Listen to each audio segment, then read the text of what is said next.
si Wanda ini mengeksekusi si Dinda dengan membagi tubuh Dinda menjadi 10 bagian yang terpisah dan dibuang ke dalam sungai di dekat kebun karet tersebut.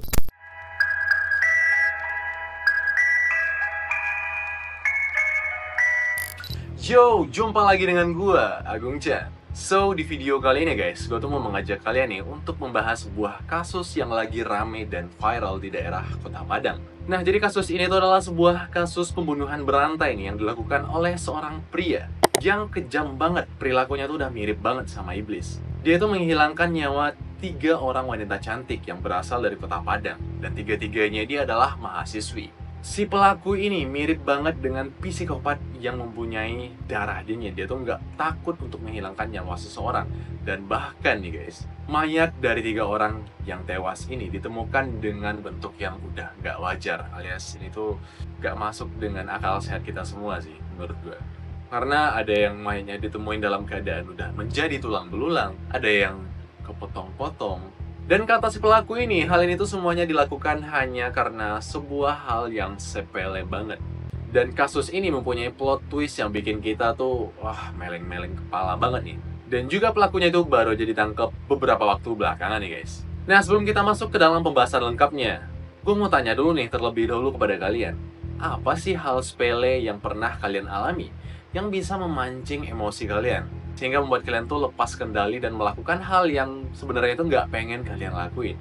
Silahkan drop komen kalian di bawah guys. So, daripada kalian makin penasaran, cus kita langsung bahas saja pembahasan lengkapnya. Tapi sebelum itu, gue mau disclaimer terlebih dahulu nih, bahwa video kali ini itu adalah sebuah video sekedar untuk memberikan informasi tentang kasus yang lagi terjadi dan ramai dibahas di Kota Padang. Dan tentunya juga memberikan edukasi kepada teman-teman semua bahwa hal sepele itu bisa menjadi hal yang menghilangkan nyawa seseorang. So, tanpa berlama-lama, cus langsung aja kita terjun ke dalam pembahasan lengkap kasus kali ini. Let's jump into it.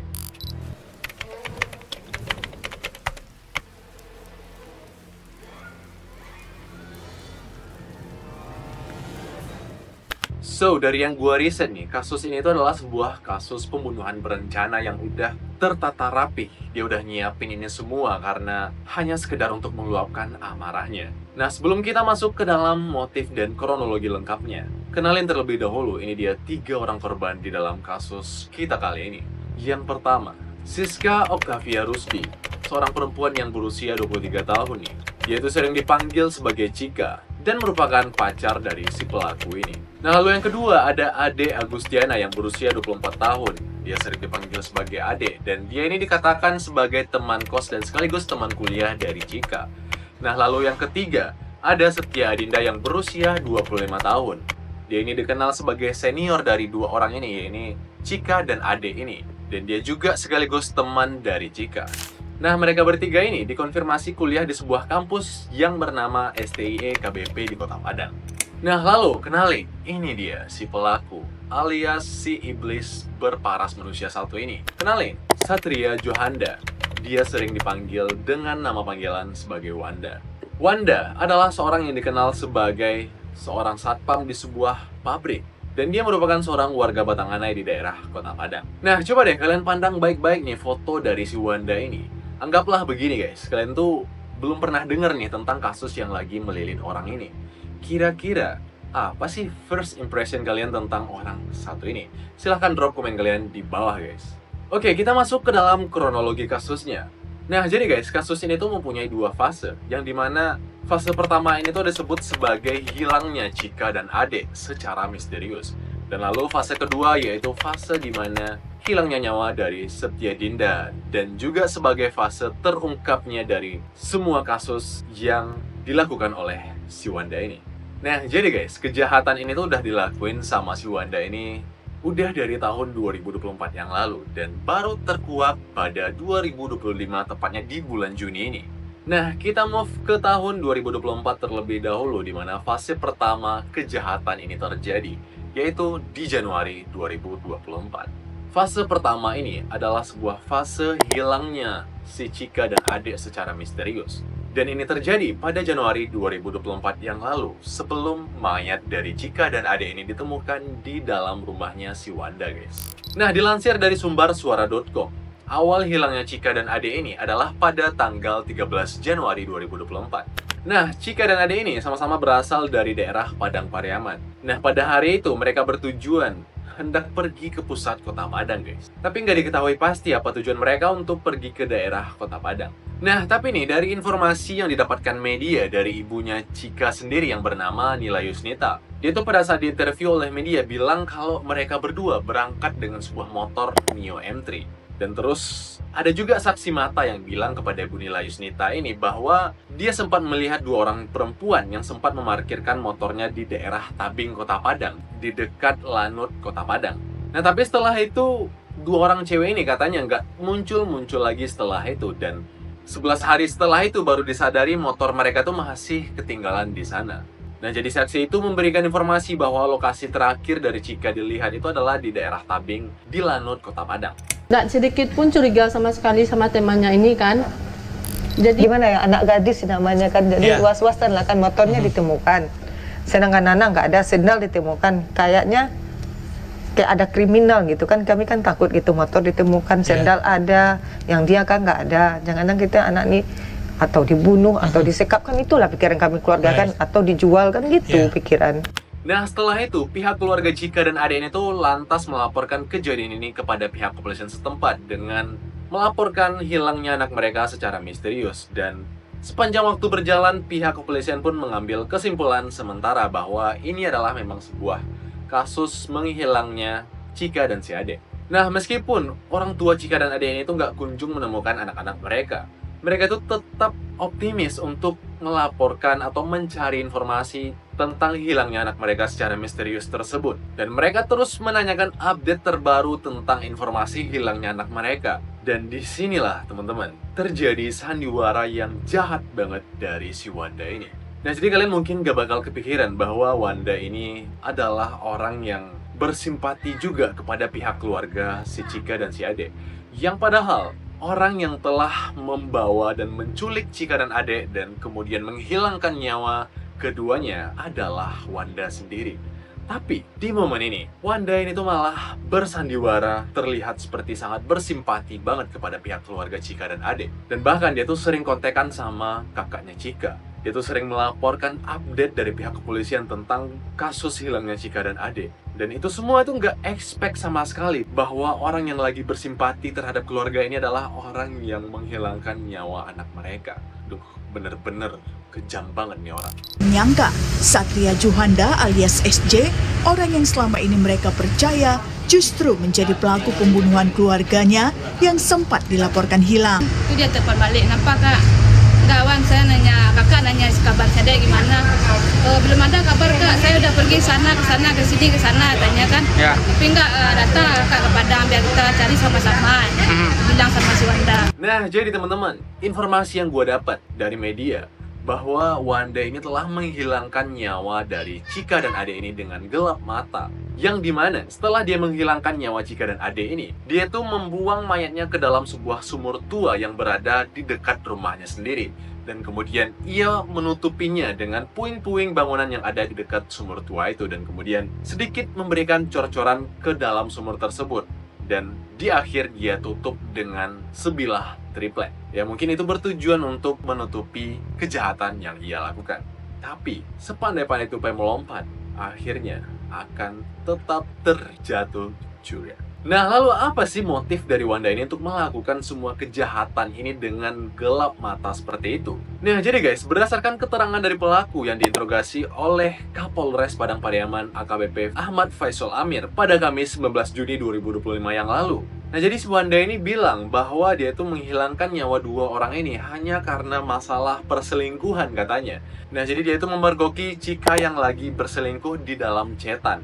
Dan Chika ini tuh diajarin sama si Ade untuk melakukan ini semua. Itulah kenapa si Wanda menghilangkan nyawa si Chika dan juga beserta Ade yang padahal nggak tahu apa-apa sebenarnya. Ya, kalau menurut kalian gimana guys? Ini tuh cuma sekedar kepergok selingkuh katanya. Dia tuh bisa menghilangkan nyawa dari Chika dan Ade. Dan yang nggak masuk akalnya, si Ade ini tuh cuma sekedar mendukung dan mengajari doang tentang Chika ini bagaimana mendekati seorang pria waktu itu. Tapi dia tuh juga ikut menjadi korban dalam kasus kali ini. Nah, jadi dilansir dari BBC News Indonesia nih guys, Chika dan Ade ini tuh dikatakan mengikuti program KKN di kampus mereka. Nah, jadi singkatnya mereka tuh mengikuti program KKN yang di dalamnya itu ada beberapa cowok lah gitu ya kan. Nah, kemudian si Chika ini tuh diajarin sama si Ade ini untuk mendekati atau PDKT dengan seorang cowok di satu kelompok mereka. Dan Chika ini pun juga terlarut dengan hal itu mungkin ya. Nah, dari situlah Wanda ini mulai curiga dan kemudian memergoki isi chatan dari Chika dengan seorang pria di kelompok KKN tersebut. Dan dia juga mengetahui ini semua adalah ajaran dari Ade ini sendiri. Nah, dari situlah mungkin si Wanda ini kemudian menculik dan membawa Chika dan Ade ke rumahnya. Dan dari sana terjadilah chaos yang sangat parah banget. Di dalam cekcok mereka berdua tentang pembahasan perselingkuhan yang ia pergoki di dalam HP si Chika ini. Wanda ini dengan emosi yang membabi buta, dia marah-marah dan melakukan kekerasan fisik. Di sanalah si Ade ini pun teriak karena dia melihat si Wanda yang udah emosi nggak terkontrol sama sekali. Ade pun langsung teriak dan minta pertolongan ke orang sekitar, tapi apalah daya, karena Wanda yang udah terlarut dengan emosinya, dia langsung menghabisi nyawa dari dua orang ini satu persatu dengan sangat kejam. Yang kemudian dia menyeret mayat, kemudian dia masukkan ke dalam sumur tua tadi guys. Kejam banget sih ini orang, udah kayak psikopat ya kan. Nah, jadi sekali lagi Wanda ini tuh membenarkan alasan ia menghilangkan nyawa dari Chika dan Ade ini tuh benar-benar karena perkara perselingkuhan tadi. Dan gak ada lagi keterangan yang lebih tentang hal tersebut. Nah, kita move ke tahun 2025, di mana fase kedua tentang kasus kali ini. Nah, fase kedua ini adalah fase di mana makin memanasnya kasus ini dan terkuak semua kejadian kejahatan yang dilakukan oleh Wanda ini adalah di fase kedua di tahun 2025 ini guys. Nah, di fase kedua ini adalah fase hilangnya nyawa saudari kita yang bernama Setia Dinda, yang dihilangkan nyawanya dengan cara yang gak wajar banget sebagai seorang manusia dan gak logis banget untuk dicerna di akal sehat kita nih teman-teman. Nah, pada pagi hari di hari kejadian tersebut, Setia Dinda ini tuh sempat dikatakan pergi ke acara kondangan nih sama orang tuanya. Nah, terus kemudian setelah pulang dari acara tersebut, dia minta izin kepada kedua orang tuanya untuk pergi ke rumah tantenya yang berada di daerah Pariaman. Tapi sebelumnya itu dia sempat bilang juga kalau dia bakal singgah sebentar terlebih dahulu ke rumah temannya. Dan disinilah ia tuh singgah untuk bertemu dengan Wanda sebentar, yang kemudian malah terjadi chaos pada Dinda. Nah, sebelum gue kasih tahu tentang motif dari hilangnya nyawa si Dinda ini. Nah, jadi just for information nih guys, Dinda ini tuh adalah seorang anak yang mandiri banget nih. Nah, jadi keterangan ini gue dapat dari seorang jurnalis Tribun News yang bernama Bang Panji Rahman. Nah, jadi Bang Panji Rahman ini bilang Dinda adalah seorang yang mandiri dan dia juga sempat cuti kuliah karena dia yang memikirkan ekonomi keluarganya yang masih belum stabil dan dia memutuskan untuk bekerja untuk beberapa waktu ke depan. Dinda di mata keluarga adalah sosok yang periang dan mandiri. Dia merupakan mahasiswa di STIE AKBP Kota Padang. Dia sedang mengambil cuti kuliah karena ia sangat memahami kondisi keuangan dari pihak keluarga, sehingga ia memilih cuti kuliah dan bekerja di jasa pengiriman. Dan Bang Panji Rahman ini juga bilang bahwa di antara Dinda, Chika, dan juga Wanda, mereka ini udah saling kenal juga sebelumnya. Jadi wajar-wajar aja kalau kalian tuh mikir apa hubungannya dengan Dinda, apa hubungannya dengan Chika. Jadi mereka ini udah kenal dari sebelumnya. Itu bermula dari sahabat Dinda, yaitu Siska, yang kerap disapa Chika. Itu merupakan pacar dari pelaku, alias Wanda.